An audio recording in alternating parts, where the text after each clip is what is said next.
عمل کے اعتبار سے، اخلاق کے اعتبار سے اہم ترین ایمان ایمان بالآخرہ ہے۔ آخرت کا خوف ہوگا، تیر کی طرح سیدھے ہو جاؤ گے۔ جواب دہی کا احساس ہوگا، ہر قدم پھونک پھونک کر رکھو گے۔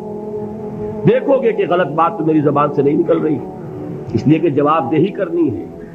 اللہ کے ہاں اکاؤنٹ فار کر سکوں گا کہ نہیں، جسٹیفائی کر سکوں گا کہ نہیں، مجھے یہ کہنے کا حق تھا کہ نہیں، میرے لیے یہ لقمہ حلال ہے کہ نہیں، میرے لیے یہ بات جائز ہے کہ نہیں۔ اس کے لیے خوف کیا ہے؟ آخرت کا خوف ہے تو درست ہوگا، عمل صحیح ہو جائے گا۔ آخرت کا خوف نہیں ہے، ایمان باللہ کیا ہوگا؟ ذات و صفات کی بحث ہو جائے گی، علم کلام کا معاملہ بن جائے گا۔ جیسا کہ اقبال نے کہا ہے، کاش کہ یہ اشعار آپ کو یاد ہو، ایک ایک شعر جو ہے دینی حقائق کی اتنی بھرپور اور گمبھیر تعبیر کرنے والا ہے۔ زندہ قوت تھی زمانے میں یہ توحید کبھی، اور اب کیا ہے فقط ایک مسئلہ علم کلام۔ وہ علم کلام کا ایک مسئلہ بن کر رہے ہیں۔ وہ توحید کے جو کریکٹر کو ٹرانسفارم کر دیتی تھی، وہ توحید جو انسانی شخصیت کو رنگ دیتی تھی، صبغۃ اللہ ومن احسن من اللہ صبغہ، آج وہ چند مسئلوں کی بحث کے اندر محدود ہو کر رہ گئی۔ یہ جان لیجئے، ایمان باللہ ایک ذہنی عیاشی بن جائے گی اگر آخرت کا خوف نہیں۔ ایمان بالرسالت عشق رسول کی وہ شکل اختیار کرے گا جو آج آپ کے معاشرے میں ہے۔ آپ تماشے کریں گے، جلسے کریں گے، جلوس نکالیں گے، آتش بازیاں چڑھائیں گے، لیکن اتباع رسول نہیں ہوگا۔ کیوں نہیں ہوگا؟ کہ آخرت کا جواب دہی کا احساس نہیں۔ اگر عمل درست ہوگا تو صرف آخرت پر ایمان سے درست ہوگا۔ یہ ہے اہم ترین ایمان۔ یہی وجہ ہے ہم نے اس آخرت کے ایمان کا حلیہ بگاڑ دیا۔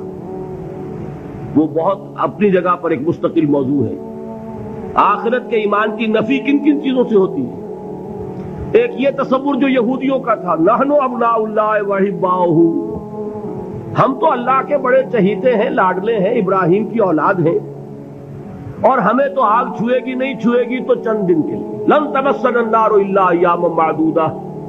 معلوم ہوا کہ آخرت کو مان بھی رہے ہیں، آخرت کا خوف نہیں رہا۔ جب ہم چہیتے ہیں، لاڈلے ہیں، سیاں بے کوتوال، کاہے کا ڈر؟ لہذا ہمیں تو کوئی خوف نہیں، جہنم ہوگی دوسروں کے لیے، ہمارے لیے تو ہے نہیں۔ یہی بات ہمارے ذہنوں میں بیٹھی ہوئی ہے۔ ہم جو کچھ بھی ہیں، خار ہیں اور یہ ہیں اور وہ ہیں، لیکن تیرے محبوب کی امت میں ہے، لہذا ہمارا کلیم ہے جنت از our birth right, we have a reservation there۔ کون ہمیں اسے ڈپرائیو کر سکتا ہے؟ معلوم ہوا کہ آخرت پر ایمان ختم ہو کر رہ گیا اپنی تاثیر کے اعتبار سے۔ اس کا آپ کے کردار پر، آپ کے اخلاق پر، آپ کے عمل پر کوئی اثر مترتب نہیں ہوگا، اس لیے کہ نفی کر دی ہے اس تصور۔ اور اس میں کوئی ایک چیز نہیں، بے شمار چیزیں ہیں۔ جس نے آخرت کا سارا خوف دلوں سے نکال لیا، اور آخرت کا خوف نہیں ہوگا تو عمل درست نہیں ہوگا، پھر عشق رسول وہ شکل اختیار کرے گا۔ کھڑے ہوئے ہیں اور نعت میں زمین و آسمان کے قلابے ملا رہے ہیں، اور شکل دیکھیے تو 12 بجے ہوئے ہیں۔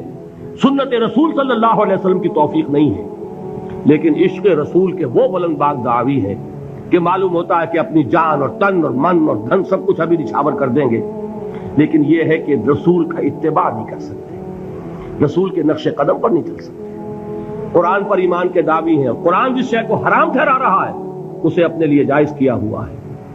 اللہ کے رسول فرماتے ہیں، ما آمن بالقرآن من استحل محارمہ، جو قرآن کی حرام کردہ کسی شے کو اپنے لیے حلال ٹھہرا لے، اس کا قرآن پر کوئی ایمان نہیں۔ یہ سب کچھ کیوں ہے؟ آخرت کا خوف ہے۔ قرآن مجید میں پہلی وحی جو آئی تھی اقرا، ان 5 آیات کے بعد 3 آیات ہیں، کاش کہ کوئی، جو میں نے آپ کو پہلے بتایا اس فلسفی کا نام جس نے 2 کتابیں لکھی، کانٹ، کاش کہ کوئی اسے یہ 3 آیات پڑھا دیتا۔ اقبال نے کہا تھا نا نیٹشے کے بارے میں، اگر ہوتا وہ مجذوب فرنگی اس زمانے میں تو اقبال اس کو سمجھاتا مقام کبریا کیا ہے۔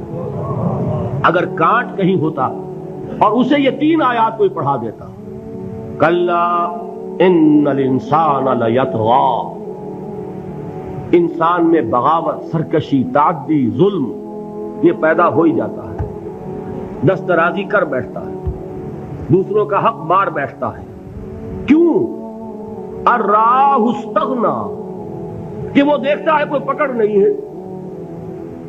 اگر میں انگارہ ہاتھ میں پکڑوں ہاتھ جل جائے گا، اگر زبان پر رکھوں زبان جل جائے گی، جھوٹ بولوں کچھ نہیں ہوگا، چھالا بھی نہیں پڑے گا، جلنا تو بہت دور کی بات ہے. میں حرام خوری کر رہا ہوں، مجھے کوئی تکلیف نہیں پہنچ رہی، پھل رہا ہوں، پھول رہا ہوں، پھیل رہا ہوں، میری عزت بڑھ رہی ہے، لوگ میرے سے جھک کر مل رہے ہیں. سب کو معلوم ہے کہ حرام سے کما رہا ہوں، سب کو معلوم ہے اسمگلر ہوں، سب کو معلوم ہے بلیک مارکیٹیئر ہوں، لیکن پیسہ ہے میرے پاس. بڑے بڑے لوگ آتے ہیں، علماء آتے ہیں اور وہ مجھ سے ہاتھ ملاتے ہیں، تو مجھے کیا ضرورت پڑی ہے کہ میں حرام خوری چھوڑوں؟ ہے نا یہ بات؟ دنیا میں ان افعال کا نتیجہ نہیں نکل رہا. یہ ہے وجہ کہ جس کی وجہ سے انسان سرکشی میں، تعدی میں، ظلم میں، غلط کاری میں، حرام خوری میں بڑھتا چلا جاتا ہے.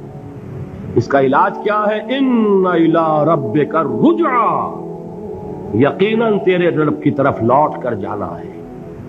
دیر ضرور ہے، اندھیر نہیں ہے، بدلہ مل کر رہے گا. ہر ایک کو اپنے کیے کا پورا پورا بدلہ. ایک میں آپ کو خطبہ سناتا ہوں، نہج البلاغہ کا جو بھی مرتب ہے اس نے حضور کے کچھ خطبات بھی جمع کیے ہیں. حضور کا ایک سادہ سا خطبہ ہے، اس سے آپ کو اندازہ ہوگا ایمان بالآخرہ پر کس درجے حضور نے زور دیا ہے. واللہ لتموتن کما تنامون، خدا کی قسم تم سب کے سب مر جاؤ گے جیسے روزانہ رات کو سو جاتے ہو. ثم لتبعثن کما تستيقظون، پھر تمہیں اٹھا لیا جائے گا جیسے روزانہ صبح کو بیدار ہو جاتے ہو. ثم لتحسبن بما تعملون، پھر تمہارا حساب کتاب لیا جائے گا ان اعمال کا جو کر رہے ہو. ثم لتجزون بالاحسان احسانا وبالسوء سوءا، اور پھر تمہیں لازماً بدلہ مل کر رہے گا، بھلائی کا بھلا بدلہ اور برائی کی بری سزا. اور وہ کیا ہے؟ وَإِنَّهَا لَجَنَّةٌ أَبَدًا أَوْ لَنَارٌ أَبَدًا، یا آگ ہے ہمیشہ ہمیش کے لیے اور یا جنت ہے ہمیشہ ہمیش کے لیے. یہ زور ہے کلام نبوی میں اس ایمان بالآخرہ کے لیے. قرآن مجید میں آپ دیکھیں کہ آخری پارے کی وہ صورتیں جو ابتدا میں نازل ہوئی ہیں، سارا زور آخرت پر. القارعہ ما القارعہ وما ادراک ما القارعہ یوم یکون الناس کالفراش المبثوث وتکون الجبال کالعہن المنفوش فاما من ثقلت موازینہ فهو فی عیشۃ راضیہ واما من خفت موازینہ فامہ ہاویہ وما ادراک ما ہی نار حامیہ. میں ایک مثال دے رہا ہوں. الحاقہ ما الحاقہ وما ادراک ما الحاقہ اما یتساءلون عن النبأ العظیم الذی هم فیہ یختلفون کلا سیعلمون ثم کلا سیعلمون. سارا زور آخرت پر ہے. اس لیے کردار بنتا ہے اس آخرت پر یقین کے نتیجے، عمل درست ہوگا اس آخرت پر یقین کے نتیجے میں.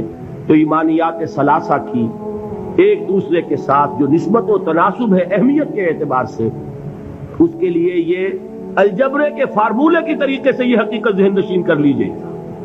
علمی، اصولی، نظری، علمی اعتبار سے اصل اہمیت ایمان باللہ کی ہے.